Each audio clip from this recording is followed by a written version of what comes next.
There are generally three things in life to make sure you're happy and financially secure. The first is obvious, making money. And after that comes the difficult part, which is managing money and then growing money.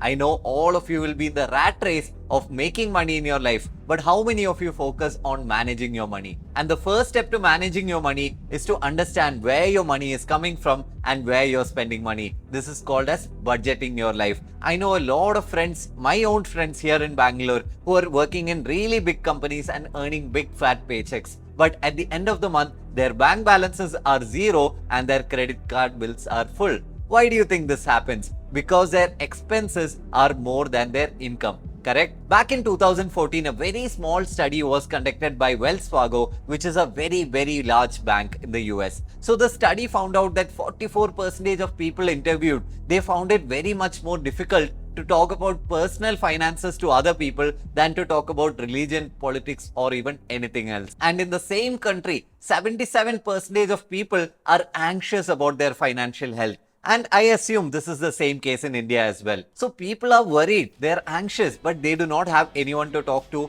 or to learn from. This is what I'm trying to solve, launching the personal finance series with Ajay Ajit here on marketfeed.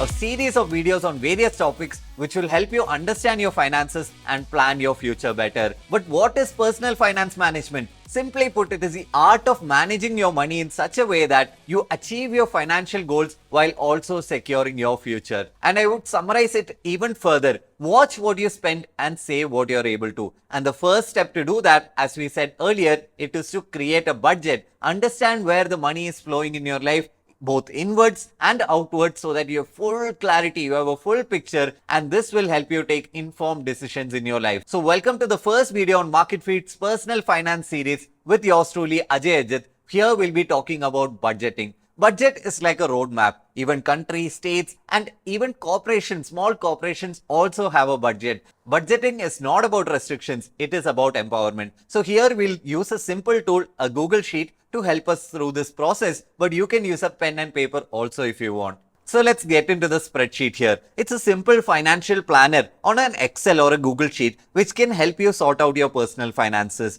But understand, I've kept it very simple so that you are able to follow through with it, right? If I make it too difficult, it might be a one-time thing and you might not be able to repeat it. So I have intentionally kept it very simple here. So let's look at it. On the left-hand side here, you have the income tab, right? That's the major part of it. You have to first fill up your income tab here. So I've split things into expected and actual. That is, if you're a salaried person, you know how much your income is going to be next month. But what if you're a trader or if you're running your own freelance job on the side? You do not know how much money exactly you'll be bringing in every single month. So you'll need an expected tab as well as an actual tab. So let's go ahead and fill this here. So say you're someone who's earning 50,000 rupees per month. That's the expected salary you're hoping to earn. And actual also, it'll probably be 50,000, right? And at the beginning of the month is when you're filling this up. You might have a bonus, you might not have it, so go ahead and fill that up. You might have interest payments on your previous FD, some investments that you've made. Go ahead and fill that up. You might have a rental income, so on and so forth. You can add any number. You can modify this according to your personal income journey. And when we come to the right hand side, this is where the important thing happens. So on the expenses tab also, at the beginning of the month, you cannot actually predict, you cannot perfectly predict what is going to go on in the month. So here also we have an expected tab, we have an actual tab as well. So here on the right hand side, we have essential expenses. These are essential expenses you cannot live without. Say your rent, your Wi-Fi bill, your society's maintenance bill. You cannot avoid these payments. So here you can go ahead and fill up the same. Say your rent is 15,000. I'm filling that up here. Your share of the Wi-Fi bill is 500 rupees, let's say, and your maintenance for the society is 3,000 rupees. These are more likely to be fixed. These will not vary around too much as you can expect. But going down essential non-fixed, here is where the difficult part begins. Because to create a proper budget, you need to predict what your expenses are going to be for this month. But at the beginning of the month, you do not exactly know how much you're going to spend on groceries. You do not know how much you're going to spend on fuel or transportation. So here is what I would say to you, a simple tip. go through your last few months financial statements. I know it will be tough, and if you find it tough, make it a point that from today every financial transaction that you do, you will start to classify it, you'll start to keep it aside and note it down. So over a period of time, even if you do not have the perfect understanding today, over a period of time, you'll get the understanding. How much do I spend monthly on groceries? How much do I spend monthly on ordering out from Zomato and Swiggy? And how much do I spend on partying with my friends? So let's go ahead and fill it up here. And once you fill this, expenses, essential expenses here, I want you to go ahead and fill up the type of transaction as well. And again, this is advanced form of it. If you don't want to fill up the type of it, it's completely okay. The clarity that I want to give you from this video, it will still be delivered. So groceries, I know it's a need. It's not I want to spend on groceries. I have to eat my food, so I need to spend on it. So groceries, I'm putting in a budget of 5,000 rupees here. And similarly, going ahead, you can fill up different cells here. And I've even put in custom 1, 2 and 3, so that if you want to go ahead, download this Excel sheet and use it for yourselves, you can modify this cells in whatever way you want. So essentials are mostly going to be needs. So you can fill it up right here. Needs.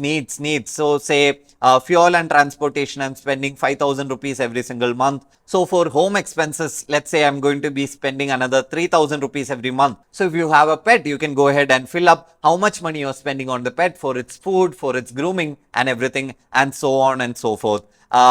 Yeah, so just fill this up and go to the actual tab. This is something that you'll have to come here at the end of September. You'll have to review it, but I would ask you to come here at least every single week.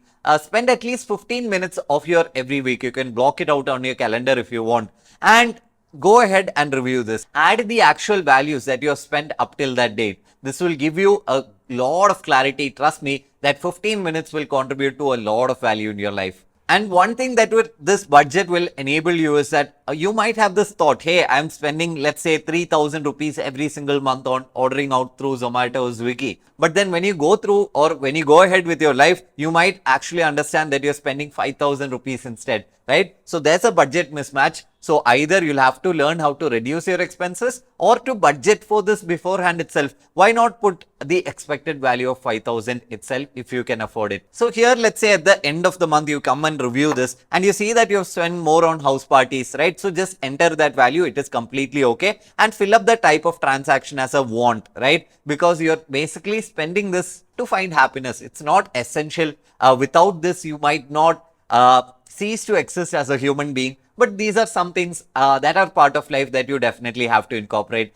Maybe for you, it's going out for a movie. Maybe it's spending some time out with your family or friends. Or maybe it's just ordering a lot of food, sitting at home and chilling, right? It's all up to you. But it comes under the wants category. That is my opinion. And here in the next tab, we have two more tabs here. Those are the debt and savings part of it. So let's say you have credit card bills to pay.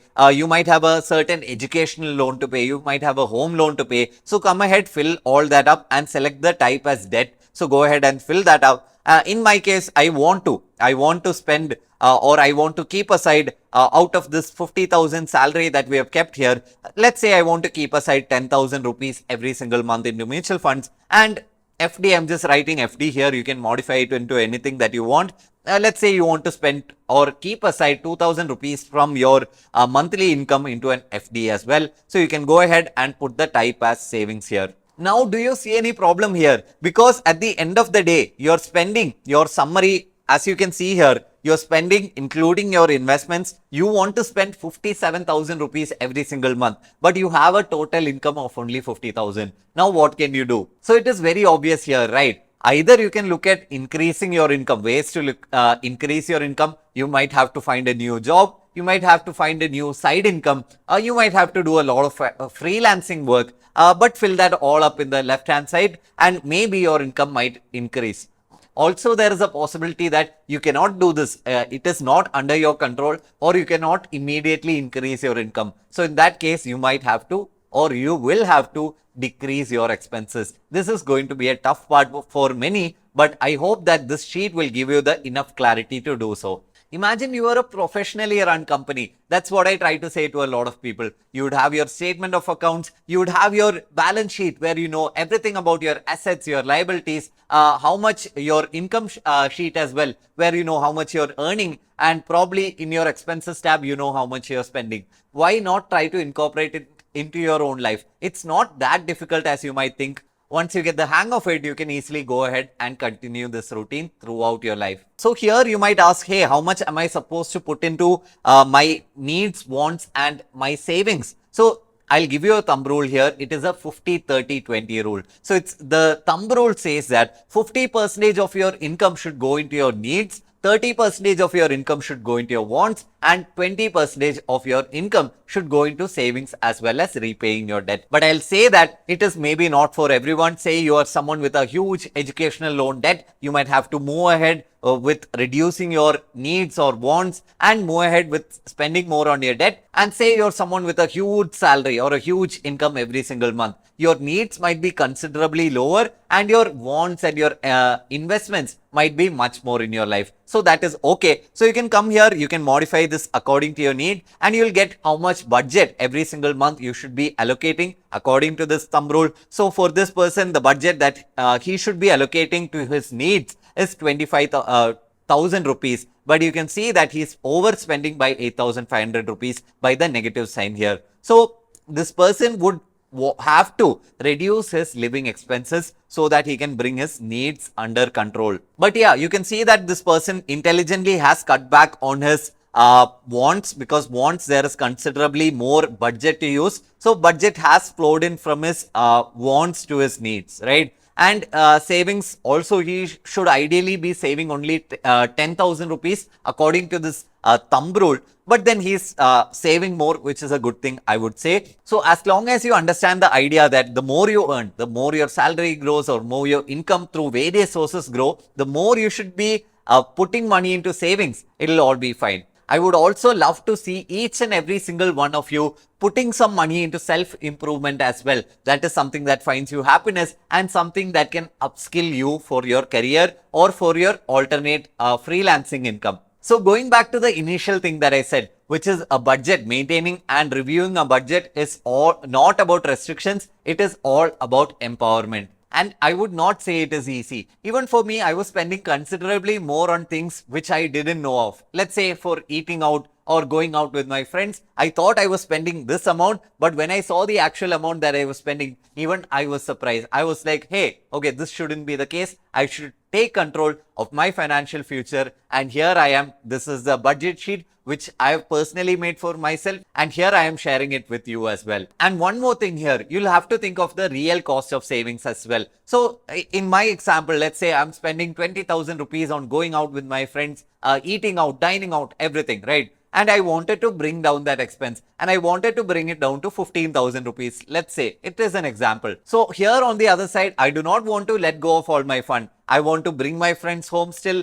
We might have a party at the house instead of going out. I might decide to cook my own dinner, or I might decide to hire a cook. So I'll have to get more groceries. I'll have to pay the cook. So the real cost of savings might not be as much as you think. Here on the other side as well, your expenses might increase. So do keep that in mind. Also think about cash flow as an issue. So let's say this month you have an insurance payment for 15,000, which comes every 3 months. Again, this is not a monthly 15,000 payout. It's a 3-month. Every 3 months you have to pay 15,000 rupees to the insurance company for securing your life as well as your family's life. In this scenario, 15,000 payment, you can split it down into 3 and you can allocate 5,000 rupees every single month towards paying off your insurance expenses at the end of the 3rd month. This can also help you solve a lot of cash flow issues. So yes, this is a very simple Excel sheet. I'll put the links in the description if you want to download it and use it. And I've kept it very simple intentionally so that you do not get bored of it. You do not feel it's too tough. Even in this, you can ignore the type column altogether and it will still give you a lot of clarity. So that's how simple I've tried to keep it. So let me know in the comments down below how this budget tracker sheet is going to work for you, or if you want to see me add any other statements or any other line items here as well. So as always, this is Ajay signing off. See you all in another video. Bye bye.